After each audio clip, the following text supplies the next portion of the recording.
मंडळी नमस्कार. काही दिवसापासून आपण आपल्याला वेगवेगळ्या उपाध्या ऐकतोय आणि आता तर दस्तूर खुद्द लाल किल्ल्यावरूनच आपलं नवीन नामकरण झालंय, दिमागी नक्सल. याच्या आधी आपण खलिस्तानी होतो, त्याच्यानंतर अर्बन नक्षलवादी होतो, तुकडे तुकडे गँग होतो. अशा अनेक उपाध्यांचे शेंदूर आपल्याला लावून झाले, तरी पण आपण काही ऐकत नाही आणि आपण काही ऐकणारही नाही. आदरणीय राहुलजी देखील म्हणाले की गेल्या 10 वर्षापासून 12 वर्षापासून हे लोक मला ट्रोल करतायत, मला बोलतायत, माझ्यावर टीका करतात, परंतु मी काही सुधरत नाही आणि सुधरणारही नाही, कारण मला माहिती आहे मी योग्य करतोय, या व्यवस्थेला प्रश्न विचारतोय. आदरणीय राहुलजींचा जो काही आज छात्रों की गूंज हा कार्यक्रम पुण्यामध्ये झाला, ही खूप दिशा देणारी घटना आहे. खरं तर हा कार्यक्रम व्यवस्थित पार पाडू नये याचा फियास्को व्हावा म्हणून मुलींना कोंडून ठेवण्यापासून तर रात्रभर राडे करण्यापासून तर आपल्या पायाला 56 घुंगरू बांधणाऱ्या आदरणीय ताई असतील, बन पाव वडा, त्याच्यानंतर 40 पैशावाली गँग, या सर्वांनी अतोनात प्रयत्न केले. दस्तूर खुद्द सीएम साहेबांनी तर अशी वक्तव्य केली जी अतिशय हास्यास्पद आहेत. परंतु जेव्हा आपण लोकशाहीचा विचार करतो तर आपण दुसऱ्याचं म्हणणं ऐकलं पाहिजे आणि ते ऐकण्याचं काम आज राहुलजींनी केलं. खरं तर हा कार्यक्रम एक राजकीय प्रोपगंडा आहे. या कार्यक्रमाची स्वतःचा पक्षाचा किंवा स्वतःच्या मतांसाठी हा कार्यक्रम आहे, पक्षाचा ब्रँडिंग करण्यासाठी कार्यक्रम आहे, स्वतःचा ब्रँडिंग लॉन्च करण्यासाठी हा कार्यक्रम आहे. अनेक महाभाग या बाबतीत असं बोलत होते, परंतु हे सर्व मुद्दे आदरणीय राहुलजींनी खोडून काढले. आपल्या पक्षाचं चिन्ह, आपल्या पक्षाची जे काही पब्लिसिटी असेल, असा कोणताही प्रकार तिथे दिसला नाही. अनेकांचं म्हणणं होतं की हा कार्यक्रम स्क्रिप्टेड असेल, परंतु त्या कार्यक्रमात अतिशय महिलांच्या जीवनाविषयीच्या छोट्या छोट्या गोष्टींची चर्चा केली गेली. एक मुलगी आदिवासी विद्यार्थिनींच्या समस्या मांडताना म्हणते की आमची प्रेग्नन्सी टेस्ट केली जाते, ती तिचे पोटतिडकीने मांडणारे मुद्दे असेल. एक मुलगी आपलं म्हणणं सांगताना म्हणते की मुलांना अशा मुली पसंत आहेत आणि माझ्यासारख्या मुलीचं लग्न होत नाही. आणि राहुलजी बघा किती सहजतेने तिला उत्तर देतात की तुम्ही खूप सुंदर आहात. आणि एका चांगल्या व्यक्तिमत्वाचे जे काही पैलू आहेत, हे राहुलजींच्या अतिशय सरळ आणि सुलभ स्वभावातून तिथे निदर्शनास आले. ते तर एक चांगले व्यक्तिमत्व आहेतच, याचा दाखला RSS आणि भाजपीयांना देण्याची त्यांना गरजच नाही. मुळात गेल्या 8-10 वर्षामध्ये राहुलजी सांगत असलेला प्रत्येक मुद्दा हा तंतोतंत खरा ठरतोय.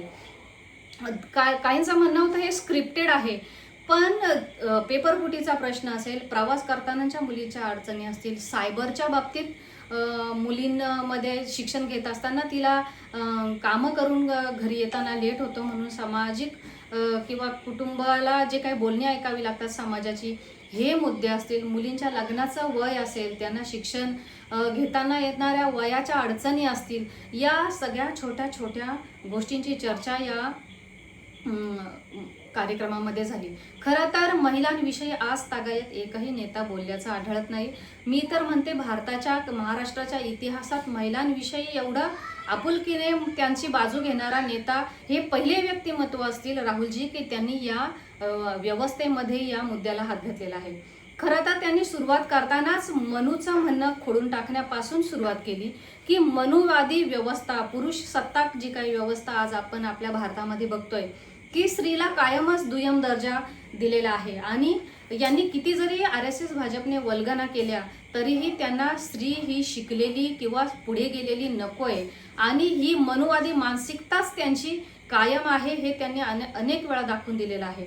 परंतु या सर्व मनुवादी व्यवस्थेला मोडून काढण्याचं काम हे प्रथमतः राहुलजींनी हातात घेतलेलं आहे. ते अतिशय आशादायी आहे. आपण पाहिलं असेल या अनेक स्त्रीवादी संघटना असतील, लेखक असतील, विचारवंत असतील, परंतु या मुद्द्यांना राजकीय व्यवस्थेत किंवा राजकीय नेत्यांकडून मात्र आजपर्यंत कोणत्याही पद्धतीचा प्रतिसाद किंवा कोणत्याही पद्धतीची या बाबतीतली स्टेटमेंट आपल्याला ऐकायला मिळत नाहीत. मनू बाबतीत राहुलजींनी सुरुवात करतानाच या सगळ्या गोष्टी झुगारून तुम्ही एक व्यक्तिमत्व आहात, तुम्ही कुणाची आई बहीण असण्या पलीकडे तुम्ही एक व्यक्तिमत्व आहात आणि या व्यक्तिमत्वाचा आपण आदर केला पाहिजे. आणि अनेक गोष्टी त्यांनी सांगितल्या की स्त्री कशी सृजनशील आहे, पुरुषांपेक्षा ती हुशार आहे, किंवा तिच्याकडे एक संघटन आहे, तिच्याकडे मॅनेजमेंट आहे, घर कुटुंब या सगळ्या जबाबदाऱ्या पार पाडत असताना ती किती स्वच्छतेने तिचं काम करते. या बाबी आज तागायत एकाही नेत्याने स्त्रीच्या बाबतीत केलेल्या आढळत नाहीत. मनू तर इथपर्यंत बोलतो की ढोर नारी शूद्र ताडणचे तर अधिकारी आहेतच त्याच्यामध्ये, परंतु हसताना देखील स्त्रीने कसं हसावं, कसं चालावं, कसं बोलावं ही सर्व व्याख्या मनूने करून ठेवलेली आहे. आणि आज तागायत या व्यवस्थेमध्येच समाज स्त्रीला जखडून ठेवत आहे. परंतु या मनोवादी व्यवस्थेचा बुरखा फाडण्यामध्ये राहुलजींनी पुढाकार घेतला. हे समस्त स्त्री वर्गासाठी अतिशय पुढचं पावलं आहे. आणि अजून एक गोष्ट सांगावीशी वाटते, ज्या पुण्यातून ही सुरुवात झाली, खरं तर मला फार आनंद होतोय. अगदी 2-3 वर्षांमध्ये आपण बघतोय की महिला अथर्व शीर्ष म्हणताना दिसतात दगडूशेठ हलवाई गणपती मंदिराच्या इथे. हजारोच्या लाखोच्या संख्येने महिला म्हणतात आणि असे इव्हेंट हे संघी लोकांकडून आयोजित केले जातात. प्रत्येकाच्या श्रद्धेचा भाग आहे, आपण त्याचा आदर करू. परंतु ज्या सावित्रीमाईंनी आपल्याला हे अथर्व शीर्ष वाचण्यापर्यंत लायक बनवलं, त्यांच्या भिडेवाड्यापर्यंत कधी महिला गेल्यात का, किंवा कधीतरी सावित्रीबाईंच्या या उपकाराची त्यांना जाणीव झाली का? ही खंत नेहमीच मनाला वाटायची की स्त्रिया शिकल्या सवरल्या परंतु त्या आज कुठे आहेत, किंवा सावित्रीबाईंना अपेक्षित असलेली स्त्रिया आज कुठेही दिसत नाही. परंतु या जेन झीने मात्र हे सर्व खोडून काढले.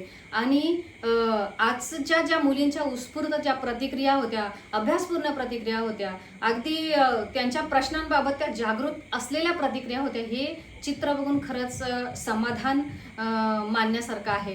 कारण की आपण बघतोय की मधल्या काळातला जर एक पॅच बघितला तर स्त्रियांनी शिक्षण घेतलं, किंवा सावित्रीमाईंनी दगड गोटे घेऊन ज्या पुण्यातून स्त्री शिक्षणाला चालना दिली किंवा तो वारसा पुढे नेला, त्या पुण्यात आपण रिसेंटलीच एक उदाहरण आपण बघितलं की वटसावित्रीचं जे काही व्रत आहे ते करताना भिडेवाड्यातील वटवृक्ष निवडला गेला.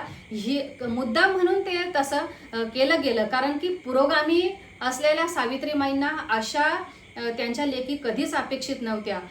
आणि अशा पद्धतीची ही संघीय मानसिकता असताना देखील पुण्यातून हा कार्यक्रम घेतला, हे खूप मोठी गोष्ट आहे. खरं तर आज सावित्रीमाई फुले शाहू आंबेडकरांना देखील या कार्यक्रमाच्या माध्यमातून जिथून कुठून बघत असतील तिथून समाधान वाटत असेल की खरोखर मला अपेक्षित असलेली माझी लेक आज तयार होते, प्रश्न विचारते आणि ही मनोवादी पुरोगामी मानसिकता झुगारून देऊन ती आज स्वतःच्या हक्कांसाठी बोलते. राहुलजींनी या कार्यक्रमाचा उत्स्फूर्त प्रतिसाद आणि गर्दी आणि तिथलं एक नैसर्गिक वातावरण बघितलं तर हा काही पेड कार्यक्रम होता असं कुणीही म्हणणार नाही. आणि माध्यमांमध्ये देखील अशा प्रकारची चर्चा आहे की हे सर्व नॅचरल आणि उत्स्फूर्त होतं, परंतु या इव्हेंटचा ते स्वतःसाठी उपयोग करू शकले असते. नेहमी आपण कार्यक्रमांचा ढाचा काय बघतो, एखादा नेता येतो, रटाळ भाषण करतो, घामाने लथबथ झालेली पब्लिक किंवा त्यांना ऐकवणार नाही अशा पद्धतीची ती भाषणं, रटाळपणा हा कुठेही तिथे नव्हता. अतिशय उत्स्फूर्तपणे ज्याप्रमाणे मुलं एन्जॉय करतात, जसं दहीहंडी असेल किंवा एकमेकांना खांद्यावर घेऊन मुलं जशा पद्धतीने आनंद व्यक्त करतात तशा मुली एकमेकीला खांद्यावर घेऊन आणि तिथलं जर आपण निरीक्षण केलं तर नाचत होत्या, बागडत होत्या, चीअर्स करत होत्या. या सगळ्या गोष्टींचा फायदा राहुलजी त्यांच्या पक्षासाठी घेऊ शकले असते, परंतु असा कोणताही शब्द त्यांनी उच्चारला नाही. मुळात एक नेत्याची ऐकून घेण्याची भूमिका काय असते हे राहुलजींनी दाखवून दिलं. खरं तर आपण बघतो एखाद्याला माईक मिळाला नेत्याला की तो मायकल जॅक्सन होतो, त्याप्रमाणे तो त्याचाच रटाळपणा चालू करतो. परंतु राहुलजी प्रत्येक मुलीचं म्हणणं ऐकून घेत होत्या, तिला कुठेही ते थांबवत नव्हते की हा हा हो हो, तिचं शेवटपर्यंत तिला काय सांगायचं आहे ते समजून घेत होते.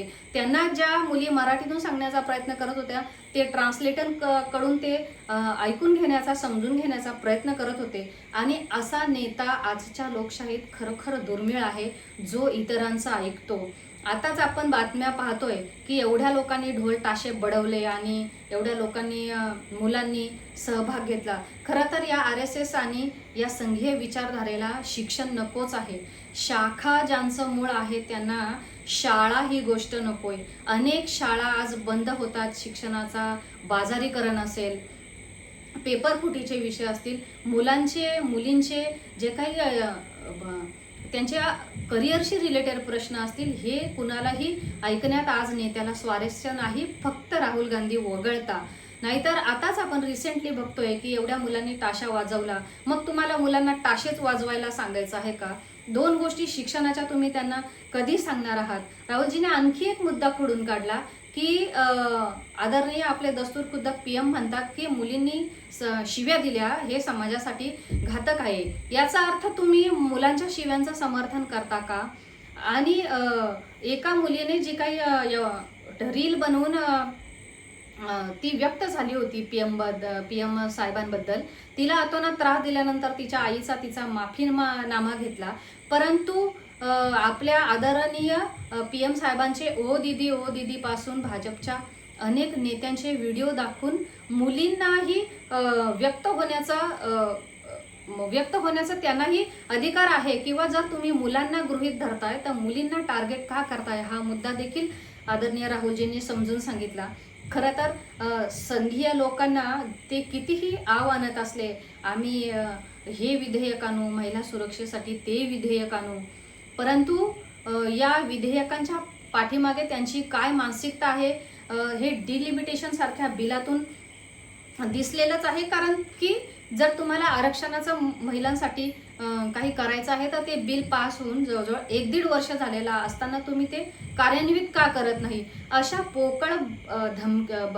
पोकळ आश्वासनं देणाऱ्या भाजपच्या या सर्व वृत्तीचा बुरखा आदरणीय राहुलजींनी फाडलेला आहे. आणि मला आनंद या गोष्टीचा होतोय की ज्या कर्मठ पुण्यातून आदरणीय सावित्रीमाईंनी शिक्षणाची मुहूर्तमेढ रोवली, त्याच पुण्यातून या क्रांतीला आणि या नवीन युगाला सुरुवात होते. खरं तर 50% मतदार असलेल्या महिलांच्या या प्रश्नांना आज तागायत कुणीही बोलण्याचं धाडस दाखवलं नाही किंवा ते मांडण्याचं ऐकण्यामध्ये काही स्वारस्य दाखवलं नाही.